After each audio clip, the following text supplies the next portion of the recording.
सरदार भगत सिंह की वीर माता का नाम विद्यावती कौर था। इतिहास इस बात का साक्षी है कि देश, धर्म और समाज की सेवा में अपना जीवन अर्पण करने वालों के मन पर ऐसे संस्कार उनकी माताओं ने ही डाले। भारत के स्वाधीनता संग्राम में हंसते हुए फांसी चढ़ने वाले वीरों में भगत सिंह का नाम प्रमुख है। उस वीर की माता थी श्रीमती विद्यावती कौर। विद्यावती जी का पूरा जीवन अनेक विडंबनाओं और झंझावातों के बीच बीता। सरदार किशन सिंह से विवाह के बाद जब वे ससुराल आईं तो यहाँ का वातावरण देशभक्ति से परिपूर्ण था। उनके देवर सरदार अजीत सिंह देश से बाहर रहकर स्वाधीनता की अलग जगा रहे थे। स्वाधीनता प्राप्ति से कुछ समय पूर्व ही वे भारत लौटे, पर देश को विभाजित होते देख उनके मन को इतनी चोट लगी कि उन्होंने 15 अगस्त 1947 को सांस ऊपर खींचकर देह त्याग दी। उनके दूसरे देवर सरदार स्वर्ण सिंह भी जेल की यातनाएं सहते हुए बलिदान हुए। उनके पति किशन सिंह का भी एक पैर घर में तो दूसरा जेल और कचहरी में रहता था। विद्यावती जी के बड़े पुत्र जगत सिंह की 11 वर्ष की आयु में सन्नीपात से मृत्यु हुई। भगत सिंह 23 वर्ष की आयु में फांसी चढ़ गए तो उससे छोटे कुलतार सिंह और कुलवीर सिंह भी कई वर्ष जेल में रहे। इन जेल यात्राओं और मुकदमेबाजी से खेती चौपट हो गई तथा घर की चौखटें तक बिक गई। इसी बीच घर में डांका भी पड़ गया।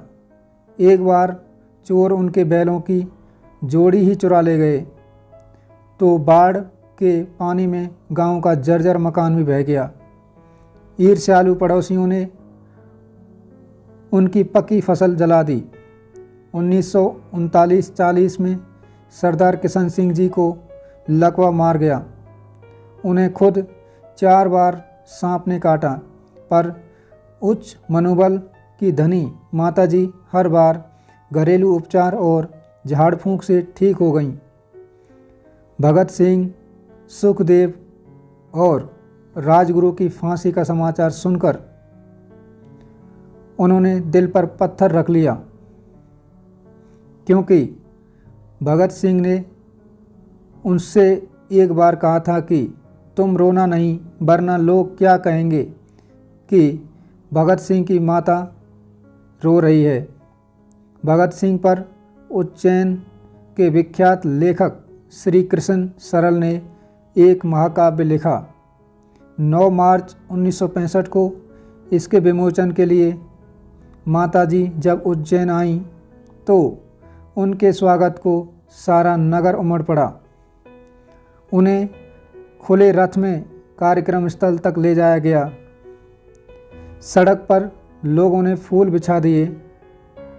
इतना ही नहीं, जो छज्जों पर खड़े लोग भी उन पर पुष्प वर्षा करते रहे। पुस्तक के विमोचन के बाद सरल जी ने अपने अंगूठे से माताजी के भाल पर रक्त तिलक किया। माताजी ने वही अंगूठा एक पुस्तक पर लगाकर उसे नीलाम कर दिया। उससे 3,331 रुपये प्राप्त हुए।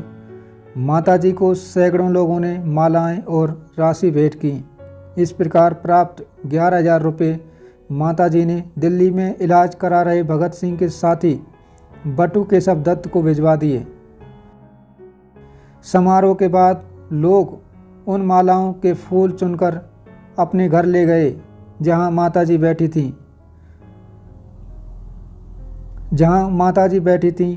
वहां की धूल लोगों ने सिर पर लगाई। सैकड़ों माताओं ने अपने बच्चों को माताजी के पैरों पर रख दिया, जिससे वे भी भगत सिंह जैसे वीर बन सकें। 1947 के बाद गांधीवादी सत्याग्रहियों को अनेक शासकीय सुविधाएं मिली। पर क्रांतिकारी प्राय उपेक्षित ही रह गए। उनमें से कई गुमनामी के बहुत कष्ट का जीवन बिता रहे थे। माताजी उन सबको अपना पुत्र मानती थी। वे उनकी खोज खबर लेकर उनसे मिलने आती थीं तथा सरकार की ओर से उन्हें मिलने वाली पेंशन की राशि चुपचाप वहां तकिए के नीचे रख देती थीं।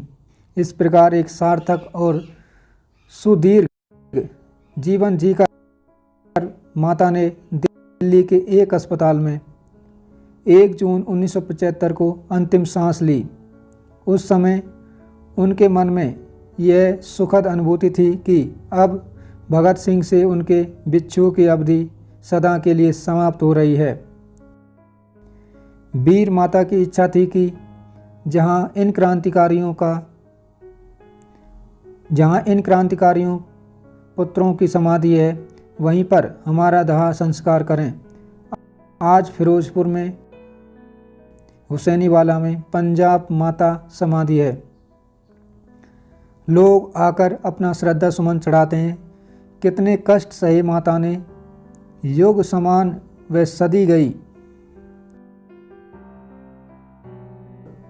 अमृत पुत्रों